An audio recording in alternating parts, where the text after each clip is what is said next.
Y en el mundo deslumbrante no dejamos de inventar secciones. Y esta en realidad es una sección que teníamos pensada hace mucho tiempo, cuando decíamos, bueno, ¿a qué personas vamos a invitar a este ágape de stream? Y decíamos, bueno, personas que estén por, o sea, que en realidad que estén por presentar la tesis. Una tesis, nosotros que somos... Bueno, vos, Toti, hiciste una tesis, ¿o no? No. Podría ser parte de la sección. Vos podés ser parte de la sección de gente que tiene que hacer su tesis. Sí, defenderla, terminarla. Bueno, o sea, yo hice una tesis.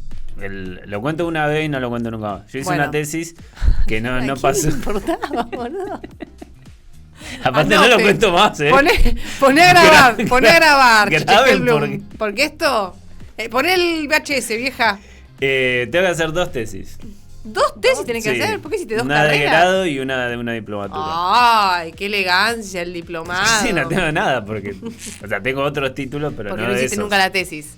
Bueno, el asunto es que el mundo de las tesis, para las personas que solo hemos hecho el CBC en alguna ocasión, es como un mundo... Dice, tiene que hacer la tesis. Hizo la carrera, pero tiene que hacer la tesis. Y se ve que es un momento muy traumático, que hay personas que dilatan demasiado tiempo. Incluso no se reciben nunca por no tener la tesis. Entonces dijimos, bueno, traigamos a personas que estén por hacer su tesis y les ayudamos como a destrabar ese momento. No sé por qué nosotros creímos que íbamos a poder como hacer eso. Pero bueno, al conversar con una persona que estaba haciendo su tesis, me dijo, mirá, si voy y te cuento de qué se trata mi tesis, es como que le estoy quemando y otras personas se van a poner a hacer quizás la misma tesis que yo, se les va a antojar. Y entonces ya mi tesis no va a servir. Entonces dijimos, bueno, no, reformulemos. Entonces que vengan cuando tengan que defender la tesis, o sea que ya la hayan entregado. Y para experimentar esto, hemos invitado a Karen. Hola, ¿qué tal? Karen hizo su tesis, la entregó y la tiene que defender. Vos sos, bueno, o estás por ser, en realidad, estudiaste trabaja para trabajadora social, ¿no? Exactamente. ¿Así se llama la carrera? Licenciatura en Trabajo Social. Bien. Vos ya hiciste toda la carrera, todos los años que son, rendiste todas las materias y está la instancia de la tesis que es para finalmente recibirte. Finalmente sí. En algunas universidades, no en todas. Bien, ¿en la que vos estudiaste? En la que yo estudié, sí. Y sí debo hacer una aclaración, que todos le decimos tesis.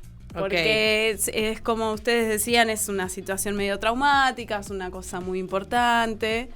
Y porque en definitiva es la que te da el acceso al título de la licenciatura, más no se llama tesis. ¿Cómo se llama? Se llaman, por lo menos en el caso de Luján, de la Universidad de Luján, que es donde yo estudié, trabajo final de graduación. Bien. No es una tesis. Tesis hacen las personas que estudian doctorados. Los doctores, qué elegancia. Qué elegancia los doctores. Pero ellos estudian cosas de verdad, o sea, se ponen... No es que yo haya hecho algo de mentira, pero se ponen a investigar cosas que nadie investigó, una cosa nueva, novedosa, proponen, proponen teoría. Claro, porque según el método científico, la tesis sería la conclusión de poner a prueba ciertas hipótesis y la comprobación de las mismas llevaría a una tesis. En cambio, en los trabajos finales que de carrera, a veces no hay hipótesis de cosas, sino narración de hechos, contar experiencias de determinadas cosas que no están contadas, y ahí está la novedad. Exactamente, ese es un poco, inclusive hay trabajos que son más de revisión bibliográfica. Bueno, voy a investigar sobre determinada temática, no sé, en el caso de trabajo social hay un tema que es como pica en punta, que es uno de los que más se investiga y se hacen trabajos finales de graduación sobre eso, que es abuso sexual en las infancias. Hay mucha investigación sobre eso. Hay quizás algunos trabajos que tienen que ver como, bueno, ¿qué se ha escrito hasta el momento sobre esta temática? Es como una especie de eso, revisión bibliográfica, que dicen los autores, las autoras, les autores sobre este tema, y se hace una revisión bibliográfica de eso. Otros son más orientados a una monografía, otros son un relato de experiencias, y hay gente que ya está trabajando en algún ámbito que tenga que ver con el trabajo social, o un ámbito novedoso que no se sabía que podría ser para el trabajo social, quizás relatan también su experiencia. Es variado la cuestión. El asunto es que hay que realizar un trabajo que es exterior a todas las materias que ya rendiste. No, sí. Sí, o sea, es muy distinto. O sea, puede pasar que alguien haya tomado algún tema, que haya cursado algún seminario que le haya significado muy importante ese seminario, o le haya abierto una puerta ahí a una línea investigativa, y quizás tomar algo de un seminario, que eso sí es parte de la carrera, un seminario que te se da haya una cursado. idea, ponele. Claro, entonces cursaste el seminario de economía social y dijiste, che, la verdad que no sabía esto de la moneda social, y bueno, investigo dónde existen monedas sociales, investigo sobre ese tema y hago mi trabajo final sobre esa temática. Pero en mi caso en particular no es algo que haya visto en alguna materia puntual que tenga que ver sobre ese tema, sino que fue como más revisándolo durante el seminario de elaboración del trabajo final, que es un seminario más bien orientativo de cómo se elabora. Empecé como, bueno, ¿y ahora qué investigo? Y estuve durante bastante tiempo pensando que iba a investigar. Y que tirás varios temas y le decís ¿cómo se llama? Tenés una orientadora, ¿no? Alguien que te va diciendo por acá, sí. Sí, una vez que tenés, que llegás a la instancia de escritura como más formal, se pide una tutora o un tutor. Pero cuando estaba haciendo el seminario, ahí fue que el momento, de hecho lo hice 2 veces, porque la primera vez presenté una propuesta que era sobre feminismos y trabajo social, y bueno, no gustó mucho. Había un profesor que era el que me tocó a mí para la orientación de ese seminario puntual, que era como, es muy grande este tema, lo vas a tener que achicar, que es una indicación, claro, que en general se hace, como siempre vamos por una cosa grande y te indican, hay que achicarlo. Yo como la achico, y no sé, feminismo y trabajo social, déjame. No, pero vas a tener que achicar, y no sabía cómo achicarlo. Bueno, lo dejé el seminario y dije, bueno, voy a pensar bien, cuando tenga una idea un poco más clara, retomo. Y cuando lo pensé bien, fue una noche que pasaba por el hospital de Luján y dije, cierto que acá hubo una situación que fue regede, voy a investigar sobre este tema, dije. Y ahí fue que elegí temática de trabajo final. Que no sé si lo cuento ahora. Contalo. Revelalo. Finalmente lo que había elegido fue investigar sobre una situación que se dio en Luján, de una persona que quería abortar en el hospital, había sido derivada desde el primer nivel de atención de salud, de una salita, de lo que se conoce como salita. En realidad es un centro de atención primaria de salud. Por el momento gestacional de esa persona, tenía que hacerse esa interrupción del embarazo en el hospital.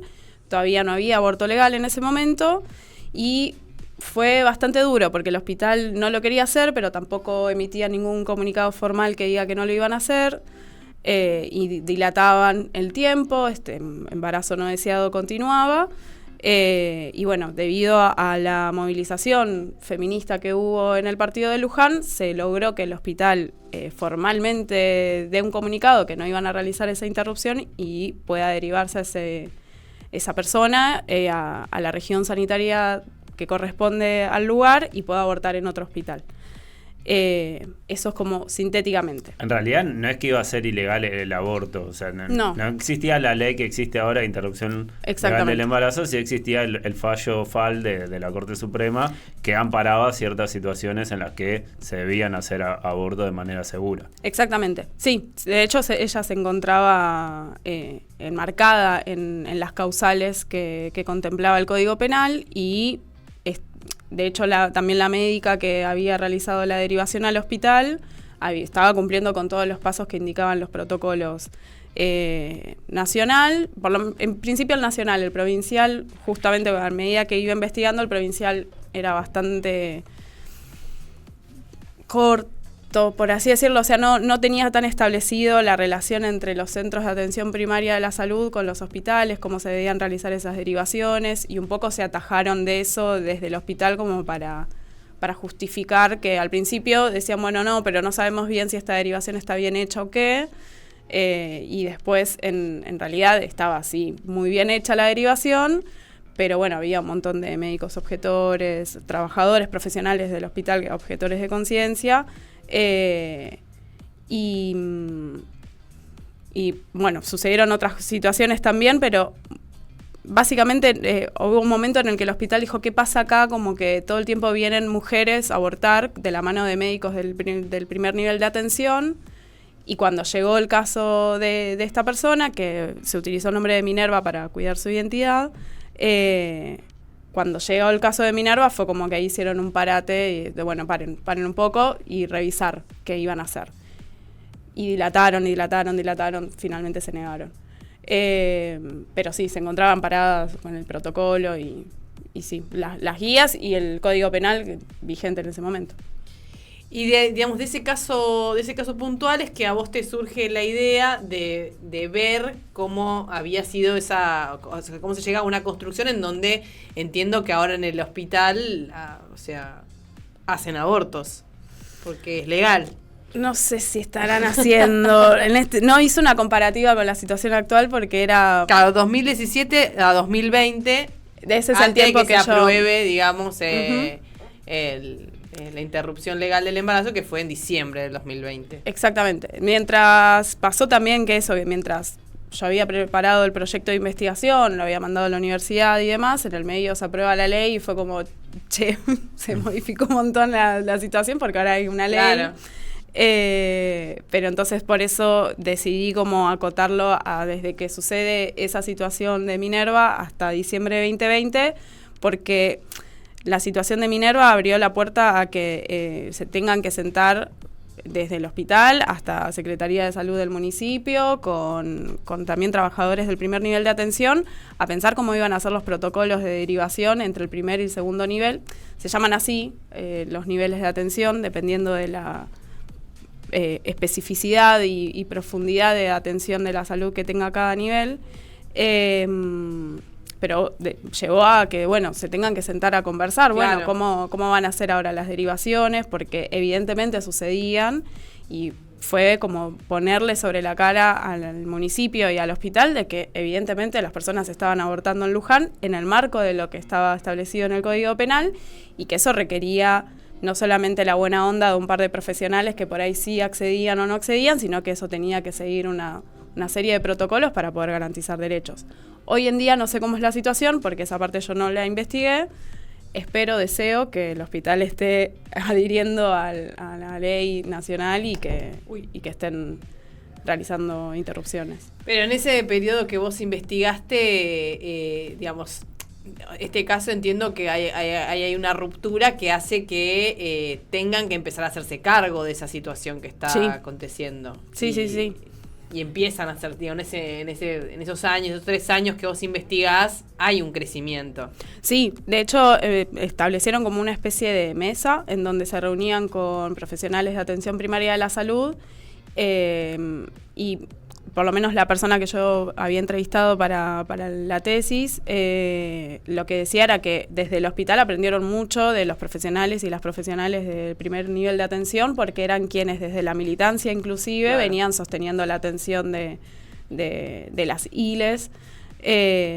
Lo que pasa es que, bueno, claro, en el hospital requieren de otra cosa, ya es una intervención que requiere la internación de esa persona. Espero que haya sido productivo para poder pensar de qué manera se internan esas personas que llegan al aborto, porque, bueno, no sé, muchas veces pasa en los hospitales que en la misma sala donde llegan, la sala de maternidad se le suele llamar, por ahí está una persona que acaba de parir, otra persona que acaba de perder a su hijo y otra persona que acaba de interrumpir su embarazo. Entonces, esas son cosas que requieren mucho también debate.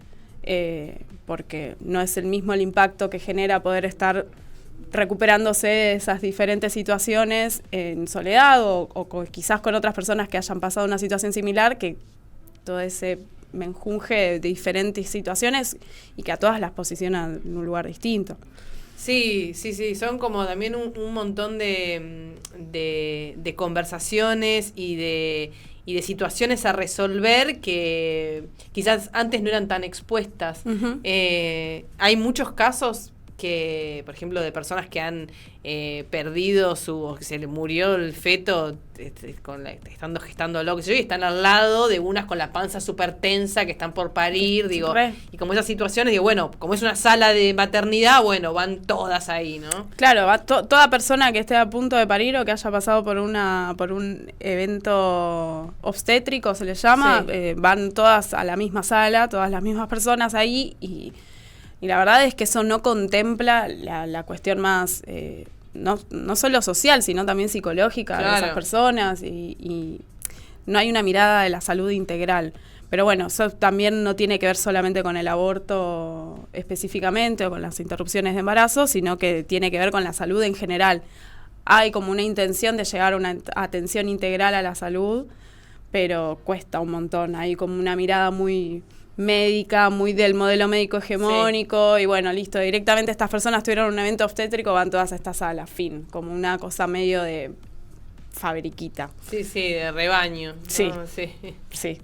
Pero sí es cierto esto de que requirió que se tengan que sentar a conversar de cómo se iban a llevar adelante estos protocolos, y después sí, a partir de que se sancionó la ley en 2020 y se reglamenta, ya después empiezan a aparecer los protocolos provinciales. El protocolo de provincia fue el primero que aparece, y eso ya establece como ciertas reglas.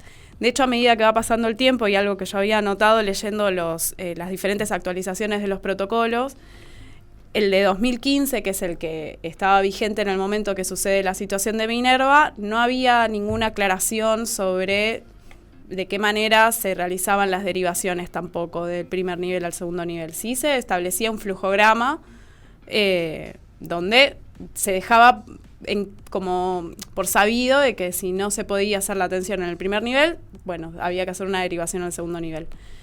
Ya luego, ya luego en el protocolo de 2019, esto es un año antes de que se sancione la ley, cuando se lee el flujograma de ese protocolo de 2019, ahí sí habla específicamente de la cuestión de cómo se tienen que empezar a vincular primer y segundo nivel, porque la situación de Minerva fue una situación que vino a como a poner de manifiesto algo que ya sucedía, no pasó solo con Minerva. Claro. Pasaba en general mucho este bloqueo de las derivaciones de primer a segundo nivel. De hecho, sigue siendo un tema cómo se dan esas derivaciones, de qué manera se elaboran los informes, qué se explicita, qué no.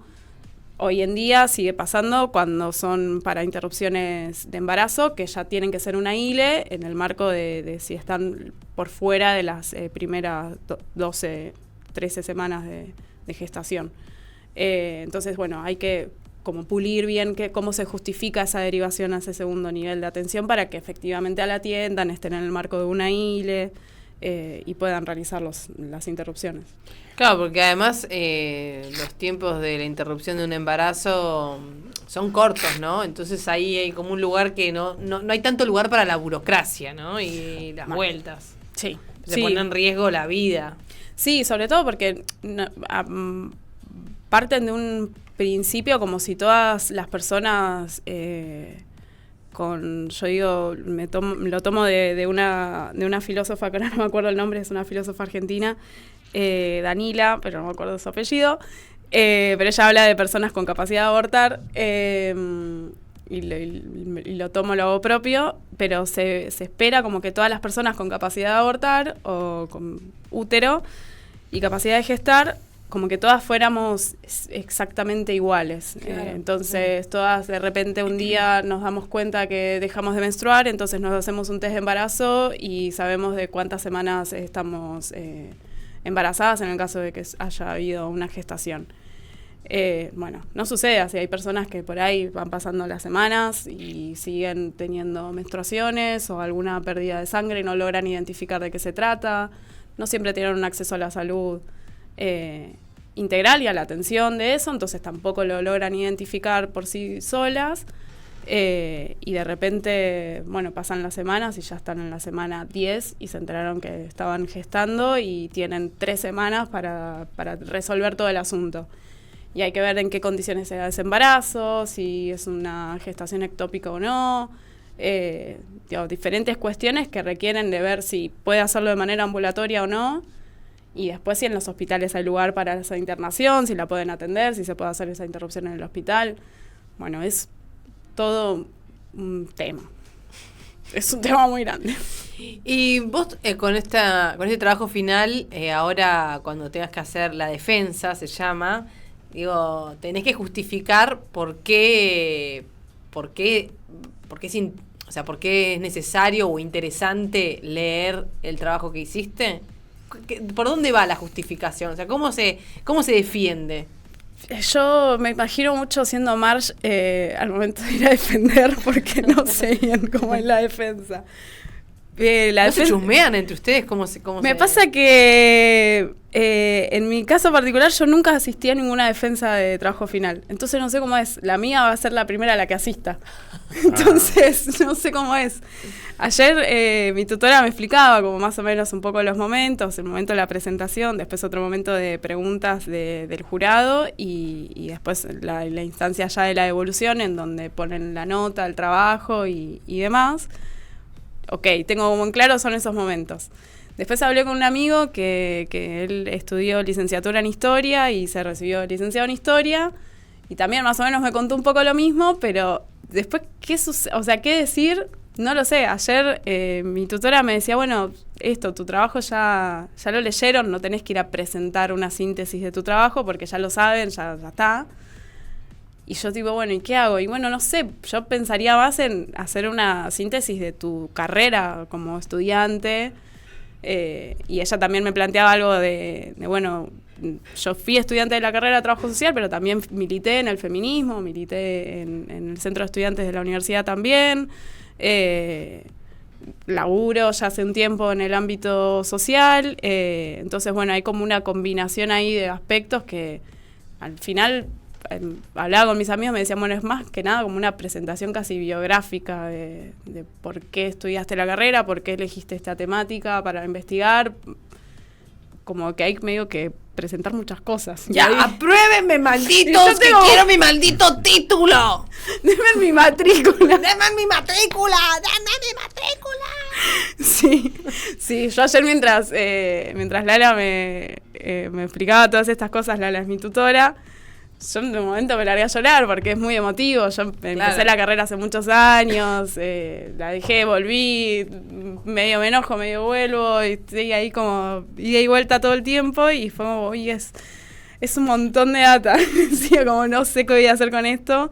Y veía, me había anotado como, bueno, categorías analíticas, conclusiones, temas a trabajar a posterior, y de repente tenía, bueno, trabajar un poco la tríada estudiante, militante, profesional, y ahí es un montón.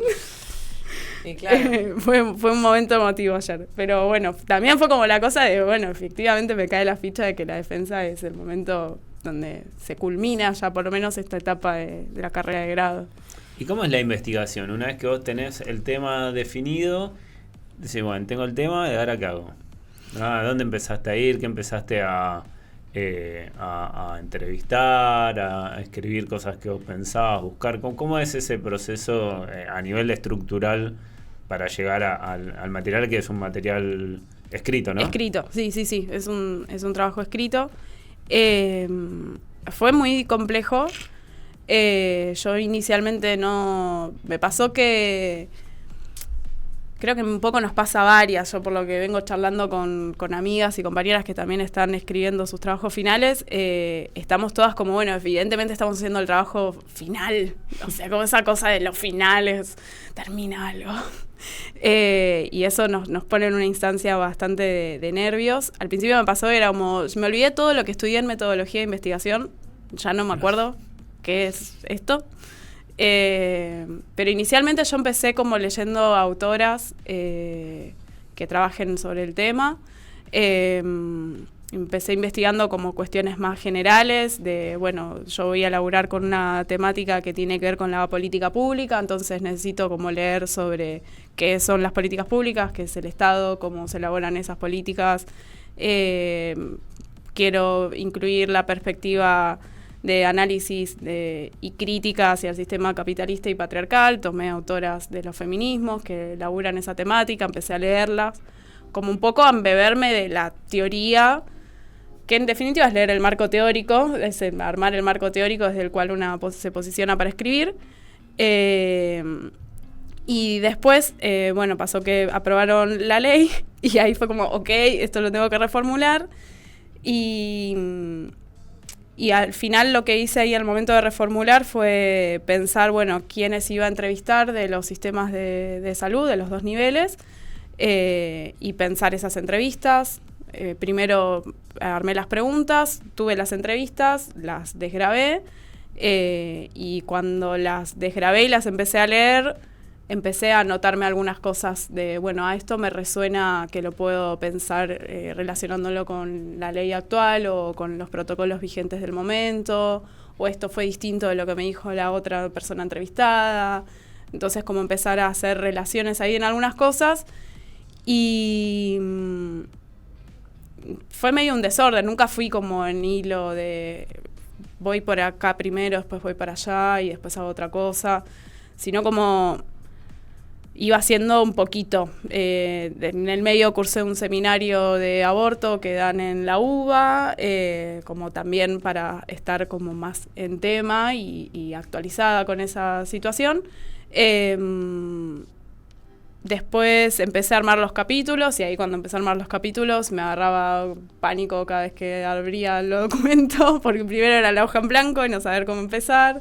Empezaba a escribir algunas cosas, después lo dejaba un tiempo, cuando me daba cuenta era como, hace 3 semanas editaste por última vez este archivo. La puta madre. La recolgué 3 semanas. Bueno, volver a sentarme, releerlo, corregirlo, mandárselo a mi tutora, que mi tutora me lo devuelva con algunas observaciones. Por suerte yo tuve un acompañamiento de mi tutora que fue hermoso, o sea, ella fue muy amorosa conmigo. Y fue muy de la bancada. Yo lloré mucho durante este proceso. Lo que más hice fue llorar. Bueno, me parece que debe ser natural, ¿no? Porque se debe pasar por distintas situaciones, entre crisis, agotamiento, esto no termina más, sí. Algo de, digamos, de lo que de lo caótico que son los procesos de construcción también, ¿no? Sí. ¿Te agarró la pandemia también en el medio o fue la pandemia una impulsora para empezar a escribir la tesis? No, me agarró la pandemia en el medio y al principio, ni bien comenzó todo esto del confinamiento y demás, las primeras 2 semanas yo sí estuve en casa y dije, bueno, este es el momento, entonces tengo que empezar con esto.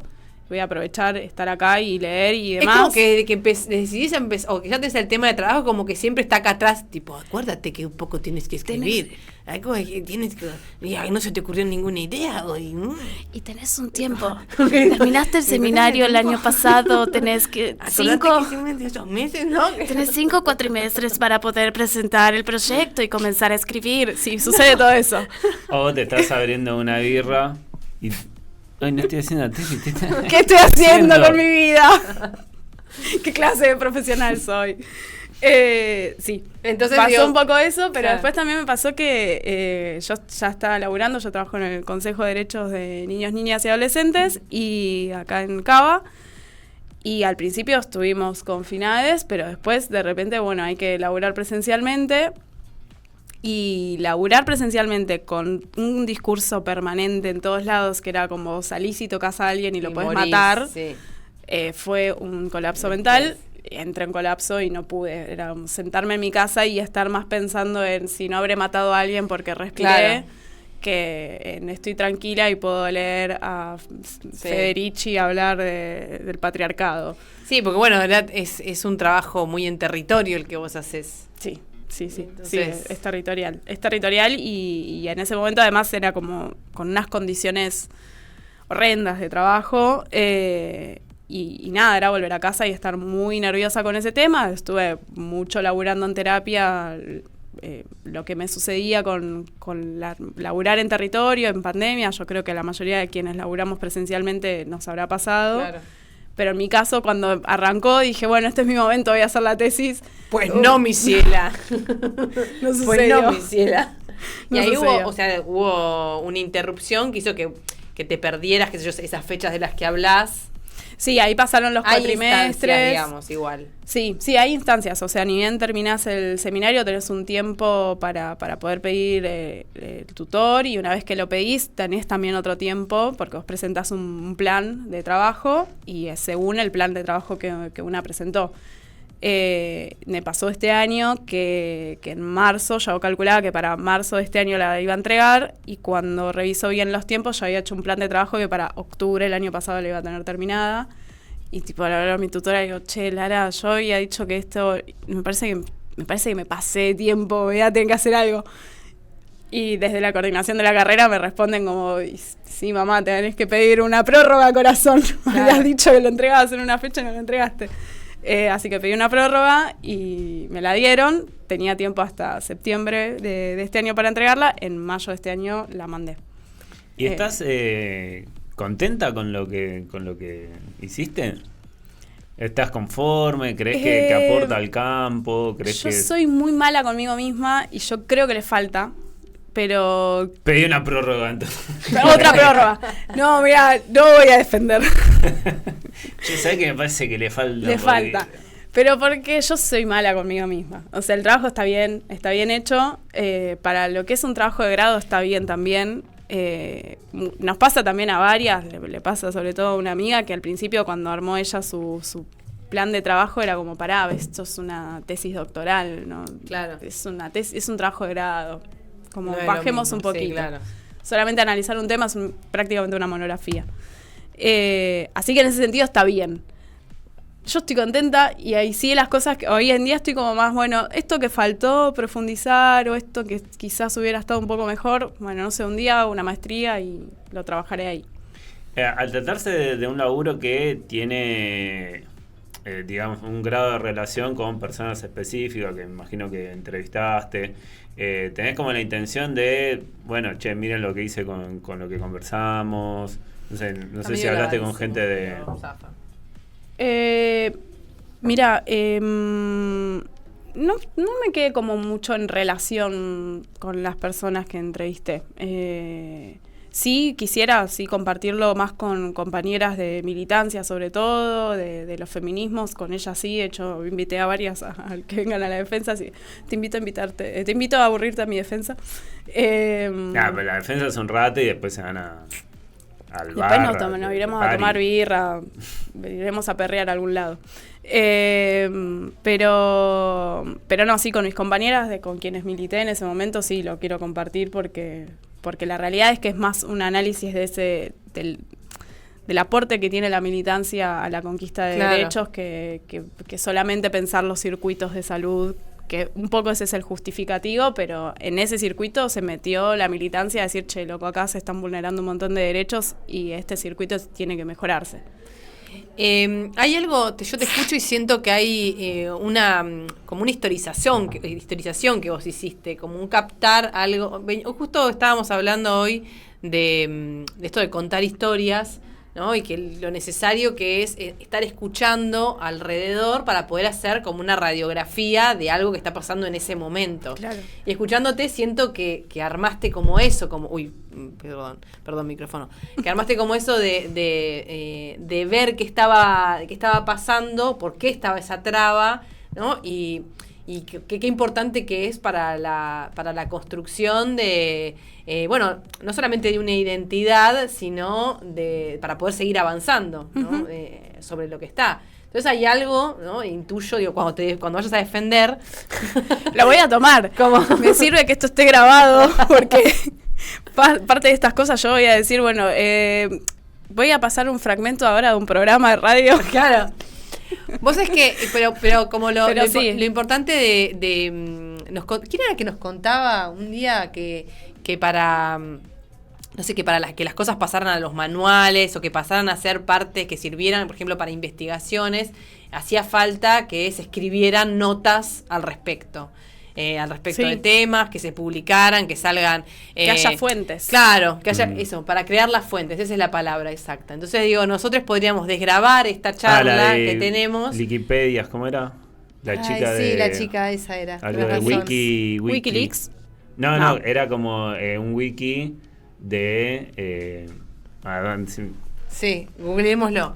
Pero estaba bueno esto de como de pensar también en que el aporte a la hora de historizar y escribirlo, bueno, es como sentar un precedente, un lugar en donde ir a buscar qué pasó. Sí. Y me parece re interesante que sea como justo en la previa a que se apruebe. Sí, eso fue tremendo. De hecho, esto que decís no es tremendo porque parte de las cosas que yo tomé para el trabajo, tomé mucho de referencia un trabajo que hicieron estudiantes de la carrera de Historia que también tomaron este mismo caso.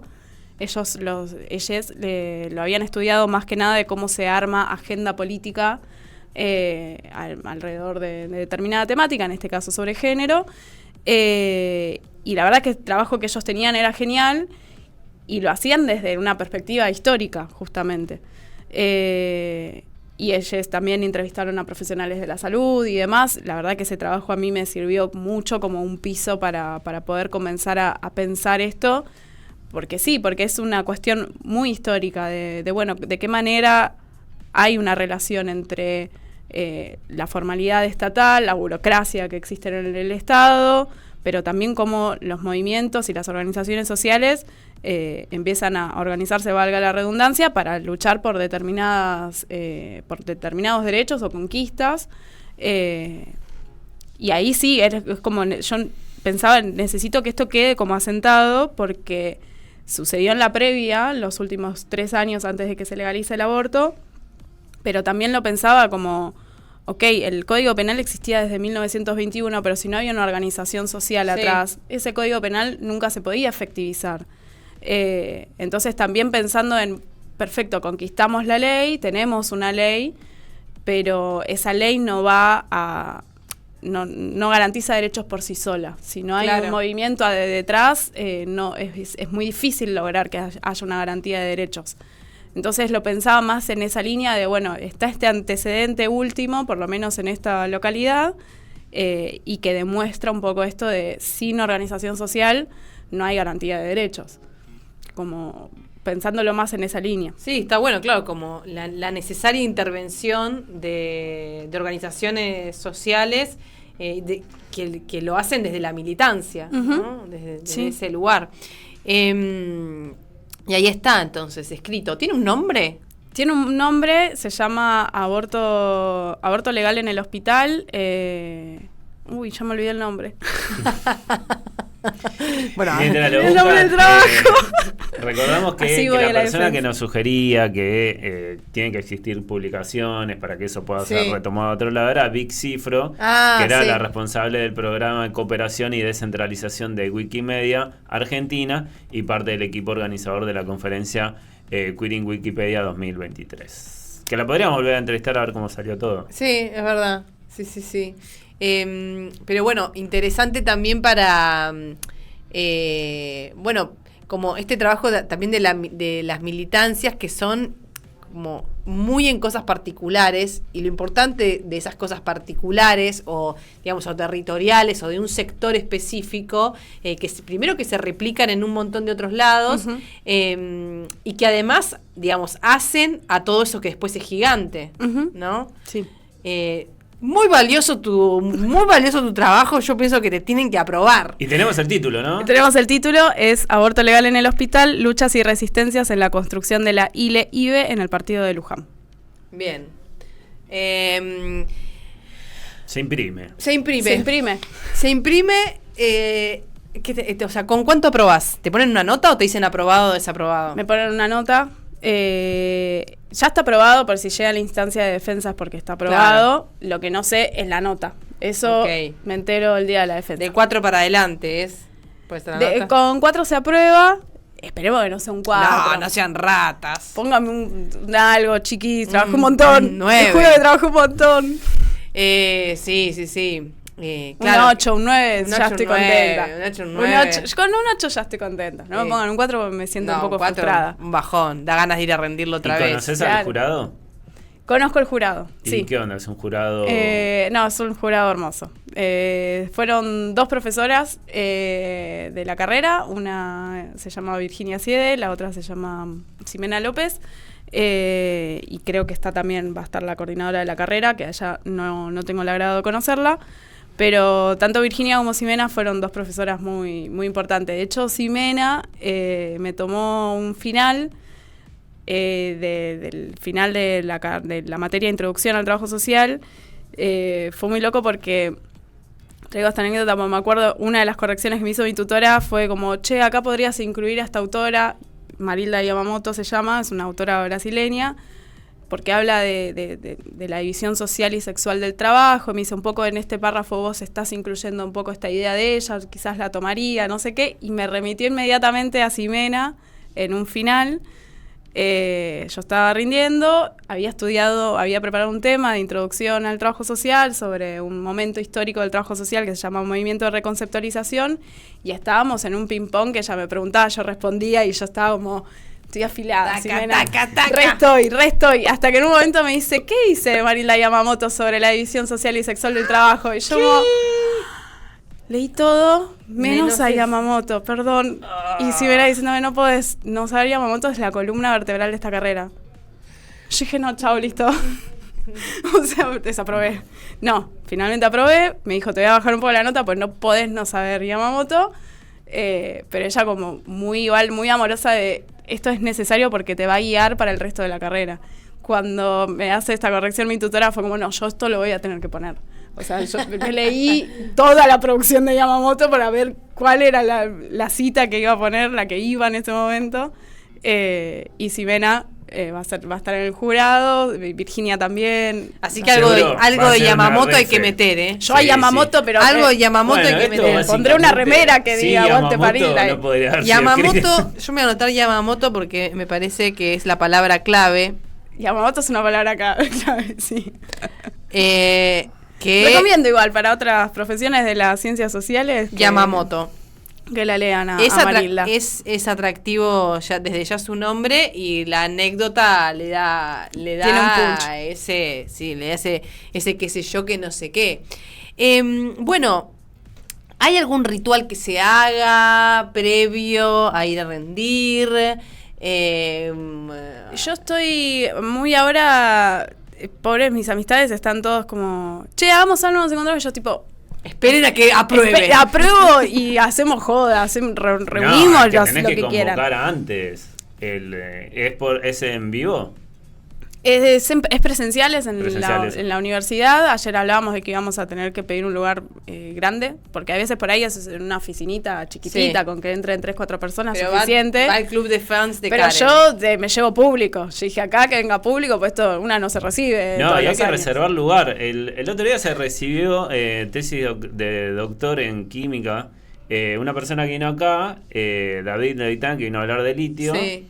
Vino y no era doctor todavía. Y se recibió. Y ahora es doctor. Así que le mandamos un saludo. Al doctor. Al doctor. O sea, vino y ejerció ilegalmente acá. No, ya era ingeniero. Pero, ¿a qué venía esto? A que convocó a un bar después. Y claro, fue todo el mundo. Y hice una reserva más o menos. Sí. Y no alcanzó el lugar.